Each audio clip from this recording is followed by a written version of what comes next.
عمران خان صاحب بہت پرعزم نظر آئے.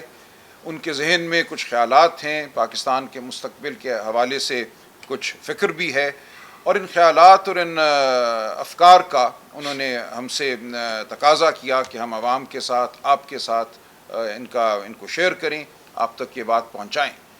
اس وقت پاکستان ایک بہت اہم موڑ پہ کھڑا ہے، اور عمران خان صاحب کو اس بات کا ادراک ہے کہ پاکستان کے عوام 8 فروری کو اپنا فیصلہ دے چکے ہیں، اور اگر اس فیصلے کو اب جھٹلایا جاتا ہے، جیسا کہ اس وقت صورتحال ہے، اس فیصلے کو رد کیا جاتا ہے ایک جعلی رزلٹ کے ذریعے، تو پاکستان آگے نہیں بڑھ سکتا. اس کی دلیل ہماری تاریخ بھی ہے، اور اس کی دلیل ہماری عقل بھی ہے. دیکھیے، جب ہم تاریخ پر نظر دوڑاتے ہیں تو ہمارے سامنے 1970 کا الیکشن آتا ہے. 1970 کا الیکشن خان صاحب نے بارہا کہا کہ ان کی آنکھوں کے سامنے ہے. 15 مارچ 1970 وہ ڈھاکہ میں موجود تھے، ایک انڈر 19 ٹیم کے ساتھ میچ کھیلنے. انہوں نے اپنی آنکھوں سے دیکھا وہاں کیا سما تھا. جب آپ ایک عوام کے دیے گئے فیصلے کو ووٹ کے ذریعے، جو جمہوری طریقہ ہے، جو ایک آئینی طریقہ ہے، اس کو آپ رد کرتے ہیں تو اس کا رد عمل ضرور ہوتا ہے. عوام اور ریاست کا رشتہ خان صاحب نے بارہا کہا ووٹ کے ذریعے ہے. آپ ووٹ کو جب پامال کرتے ہیں، ووٹ کو عزت نہیں دیتے، تو آپ عوام کو عزت نہیں دیتے.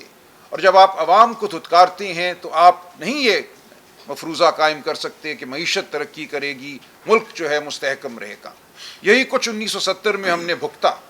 اس وقت کے ڈکٹیٹر یحییٰ خان کا ایک 10 سالہ پلان تھا. ان کا یہ خیال تھا کہ الیکشن میں ایک ہنگ پارلیمنٹ سامنے آئے گی، یعنی کہ کسی کو بھی پارلیمنٹ میں اکثریت حاصل نہیں ہوگی. لیکن جب عوام نے اپنا دو ٹوک فیصلہ سنایا، جب مجیب الرحمان صاحب کی پارٹی 162 میں سے 160 یا 161 سیٹیں جیت گئی، تو اس کے بعد بالکل واضح تھا کہ ملک میں کیا ہونا چاہیے تھا. ہونا یہی چاہیے تھا کہ عوام کی منتخب کردہ جماعت کو اقتدار تھام دیا جاتا، دے دیا جاتا. لیکن ایسا نہیں کیا گیا، کیونکہ کوئی پلان پہلے سے موجود تھی منصوبہ سازوں کے ذہن میں. یحییٰ خان صاحب نے ایک پلان بنائی ہوئی تھی، جس پلان میں یہ شامل تھا کہ پارلیمنٹ ہنگ ہوگی، جس کے نتیجے میں ان کو بطور صدر اور آرمی چیف قبول کیا جائے گا، اور وہ مزید اپنے اقتدار کو طول دیں گے. جب ایسا نہ ہوا تو ان کو ایک لشکر کشی کرنا پڑی. اس لشکر کشی کے بعد جھوٹے فراڈ بائی الیکشن کرائے گئے، جن میں عوامی لیگ سے 80 سیٹیں چھین لی گئیں. ان الیکشنوں کو کسی نے قبول نہ کیا، اور پاکستان ہماری عزیز مملکت، ہم جانتے ہیں کس سانے سے دوچار ہوئی. آج خدا نہ خواستہ ایسی ہرگز صورتحال نہیں کہ وطن عزیز کی سالمیت کو کوئی اندیشہ ہو، کوئی اس حوالے سے ہمیں گمان ہو. ہم سب پاکستان کی سالمیت کے لیے کوشاں ہے، پاکستان کی ترقی کے لیے کوشاں ہے. ہم سب پاکستان کے لیے سوچتے ہیں، پاکستان کی ترقی، پاکستان کے عوام کی ترقی کے لیے سوچتے ہیں. لیکن ہم آپ سے، آپ کے توسط سے، عوام سے اور مقتدرہ سے یہ درخواست کرتے ہیں کہ پاکستان کے عوام کی آواز کو سنا جائے، پاکستان کی عوام کو مزید نہ ٹھکرایا جائے. اسی میں ہم سب کی فلاح ہے، اس ریاست کی فلاح ہے، اس ریاست کی معیشت کی فلاح ہے. کہا جاتا ہے کہ ہماری معیشت ترقی کرے گی اگر فلاں ملک سے اتنے بلین ڈالر آ گئے، فلاں ملک ہمیں اتنے بلین ڈالر کا فلاں منصوبہ دے دے گا. دیکھیں، یہ سب خام خیالی ہے. جب تک قوم اور ریاست میں ربط نہ ہو، جب تک قوم اور ریاست میں اعتماد کا رشتہ نہ ہو، کوئی معیشت ترقی نہیں کرتی. جب چین نے ترقی شروع کی یا بھارت نے ترقی شروع کی، تو سب سے پہلے وہاں جو غیر ممالک میں مقیم بھارتی تھے یا غیر ممالک میں مقیم چینی تھے، انہوں نے سب سے پہلے سرمایہ کاری کی، انویسٹمنٹ کی. ان کے ذریعے باقی دنیا کو اعتماد پیدا ہوا، باقی دنیا کو نظر آیا، اور ہزاروں بزنسز نے اپنے طور پہ آ کر وہاں سرمایہ کاری کی. اس سے صنعت نے ترقی کی، اس سے معیشت نے ترقی کی. ایسا نہیں ہوتا کہ کوئی دوست ملک آپ کو 5، 10، 20 بلین ڈالر پکڑا دے اور آپ دوڑنا شروع ہو جائیں.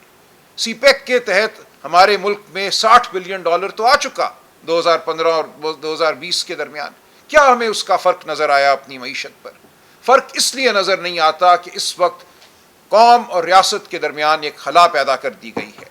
جب تک پوری قوم جت کر ایک نصب العین کے پیچھے کھڑی نہیں ہوتی، اور اس نصب العین کے پیچھے قوم تب کھڑی ہوگی جب قوم کو یہ احساس ہوگا کہ اس کو عزت دی گئی ہے، اس کے ووٹ کو تسلیم کیا گیا ہے، اس کی طے کردہ قیادت کو اقتدار دیا گیا ہے، تب عوام آپ کے ساتھ ہوگی، یہ معیشت ترقی کرے گی، یہ ملک ترقی کرے گا۔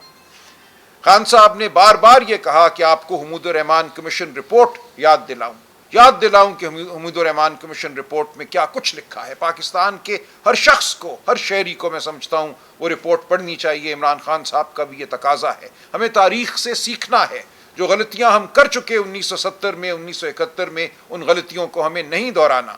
لیکن بدقسمتی سے یہ نظر آتا ہے کہ آج پھر ہم ان غلطیوں کو دہرانے چلے ہیں، آج پھر ہم عوام کو دھتکارنے چلے ہیں۔ ایسا ہرگز نہ کیجیے۔ اس وقت بھی ایک پلان تھی، غالباً اس کا نام بھی لنڈن پلان تھا، آج بھی بظاہر ایک پلان تھی، ایک لنڈن پلان تھی، جس کے تحت منصوبہ سازی کی گئی کہ حکومت کو گرانا ہے، پی ٹی آئی کی حکومت کو، اس کے بعد ایک ملغوبہ قسم کی حکومت قائم کرنا ہے، اور وہ پلان آج تک کار فرما ہے۔ اسی لیے اس الیکشن کے رزلٹ کو دھتکارا گیا، جھوٹے رزلٹ ہمارے سامنے پیش کیے گئے، جیتے ہوئوں کو ہروایا گیا، اور آج پھر فریب پر کھڑی ایک حکومت قائم کر دی گئی ہے۔ یہ اس پلان کا حصہ ہے، یہ فریب نہیں چل سکتا، یہ فریب بہت دور تک نہیں جائے گا۔ پلان اگر یہ تھی کہ شریف خاندان کے لوگوں کو لا کر اس ملک پر حکومت دینی ہے، مسلط کرنا ہے، تو ہمیں وہ ہوتا نظر آ رہا ہے۔ لیکن آپ دیکھیے اس پلان کو عملی جامہ پہنانے کے لیے آپ کو کیا کچھ کرنا پڑا۔ میں آپ کو واپس لے کر جاتا ہوں 25 مئی 2022 کی جانب، جب ایک لانگ مارچ ہوئی۔ اس سے پہلے کے 3-4 دن بہت اہم ہیں۔ عمران خان صاحب نے کہا قوم کو یاد دلایا جائے کہ 20 مئی کو انہوں نے کہا تھا میں لانگ مارچ کا اعلان کروں گا، لیکن 20 مئی کو انہوں نے نہیں کیا، اس اعلان کو مؤخر کیا، اسی امید میں کہ جو منصوبہ ساز ہیں، جو مقتدرہ ہے، وہ ان سے بات کرے گی، اور جو کچھ ہوا، جو کچھ کیا گیا ان کے اقتدار کو گرانے کے لیے، اس کی تلافی کرے گی۔ لیکن ایسا نہ ہوا۔ 22 مئی کو انہوں نے مارچ کا اعلان کیا، اور پھر اس کے بعد ملتان میں جلسہ کرنے کے بعد وہ سیدھے پشاور چلے گئے۔ ان کا ارادہ اسلام آباد آنے کا تھا، اور اسی شام اسلام آباد بنی گالہ میں ان کے گھر پہ دھاوا بولا گیا، وہ موجود نہیں تھے۔ لہٰذا ایسا نہیں ہے کہ ان کے کسی عمل کی وجہ سے کوئی چیز بدلی۔ کہا یہ جاتا ہے کہ 25 مئی کو الیکشن کا اعلان ہونا تھا، اور ان کے کسی عمل کی وجہ سے 25 مئی 2022 کو الیکشن کا اعلان نہ ہو سکا۔ یہ بالکل غلط ہے۔ خان صاحب نے بارہا یہ کہا کہ ایک پلان تھی، اس پلان میں ان کو باہر رکھنا بالکل اس پلان کا مقصد تھا۔ یہ ہو ہی نہیں سکتا کہ 25 مئی کو الیکشن کا اعلان کر دیا جاتا، کیونکہ اس وقت بھی جو عوام کی رائے تھی ہر ایک کے سامنے تھی۔ اسی طرح 9 مئی 2023 کا دن ہے۔ 9 مئی 2023 کے حوالے سے یہ کہا جاتا ہے کہ ایک بگدڑ مچی، ایک ایجیٹیشن ہوئی، جس کے نتیجے میں ریاست کو رد عمل دکھانا پڑا۔ خان صاحب کہتے ہیں کہ جوڈیشل انکوائری کیوں نہیں ہوتی، ہم اس کا تقاضا کر رہے ہیں۔ کیوں 9 مئی 2023 کو ایک نہیں 5 مقامات پر سی سی ٹی وی کیمرے جو تھے وہ جامد ہو گئے، انہوں نے کام کرنا چھوڑ دیا۔ وہ کہتے ہیں جنہوں نے ان کیمروں کو جامد کیا ان سے پوچھو کہ 9 مئی کی پلان کیا تھی۔ ہم کہتے ہیں اگر ہمارے لوگ تھے تو ان کی شفاف ٹرائل کی جائے، ان کو سزا دی جائے۔ لیکن یہ کیسے ممکن ہوا کہ 10 مئی کو آپ نے ہزاروں لوگوں کو پورے پاکستان میں گرفتار کر لیا؟ 10 مئی کو آپ کے پاس لسٹیں پہلے سے موجود تھی، ان لسٹوں پہ عمل کرتے ہوئے آپ نے گلی گلی، کوچا کوچا، گاؤں گاؤں جا کر لوگوں کو اٹھایا، مارا پیٹا، گھروں میں آپ داخل ہوئے۔ یہ نہیں ہو سکتا 9 مئی کے رد عمل کے طور پہ۔ ایک پلان موجود تھی، اور ہم تقاضا کرتے ہیں جوڈیشل کمیشن کا، جو اس پلان کے حوالے سے جو ہمارا نظریہ ہے اس کی تحقیق کرے، جو نقطۂ نظر ہم پیش کر رہے ہیں اس کی تحقیق ہو، دیکھا جائے کہ 9 مئی کو کیا ہوا۔ ہم نے ہرگز قومی اداروں پر حملہ نہیں کیا، ہم ہرگز کسی قومی ادارے کی تضحیک کے مرتکب نہ ہوئے ہیں، نہ آئندہ کبھی ہوں گے۔ ہم پاکستانی ہیں، پاکستان سے محب وطن ہیں، پاکستان کی فوج کو ہم ایک مضبوط فوج دیکھنا چاہتے ہیں جو ہماری سرحدوں کی حفاظت کرے۔ ہم ہرگز نہیں چاہتے کہ پاکستان کا کوئی ادارہ کسی بھی حوالے سے کمزور ہو یا اس کی عوام کی نظر میں تضحیک ہو۔ عمران خان صاحب نے پھر یہ کہا بار بار کہ آج بھی ہمارے پاس یہ موقع ہے کہ ہم جس سمت میں چل پڑے ہیں اس سمت پہ چلنا چھوڑ دیں، ہم قانون اور آئین کی سمت پہ چلیں۔ یہ ملک کسی وائس رائے کے ذریعے نہیں چل سکتا۔ اگر کوئی یہ سمجھتا ہے کہ محسن نقوی صاحب یا ان کی طرح کے اور لوگ اس ملک کو چلائیں گے، اور سویلین جو حکمران آپ نے کٹ پتلی کے طور پہ لا کے بٹھائے ہیں وہ صرف تماشے کے لیے بیٹھے رہیں گے اور پاکستان کی عوام اس پہ راضی ہو جائے گی، اس ڈھکوسلے کے تحت پاکستان چلے گا اور یہاں معیشت چلے گی، تو ایسا نہیں ہوگا۔ یہ وائس رائے کا دور نہیں رہا۔ اب عوام کان رکھتی ہے، زبان رکھتی ہے، آنکھ رکھتی ہے، وہ سب کچھ سمجھتی ہے۔ پاکستان کی عوام کو دھتکارنا چھوڑ دیجئے، پاکستان کی عوام سے مکالمہ کیجئے۔ پاکستان کی عوام کے جو منتخب نمائندے ہیں ان سے مکالمہ کیجئے. ہم سب مل کر پاکستان کی خوشحالی، پاکستان کی ترقی کے لیے ایک رول ادا کریں گے. ہمیں مت دھتکاریے، ہم یہاں موجود ہیں پاکستان کے محب وطن شہریوں کی صورت.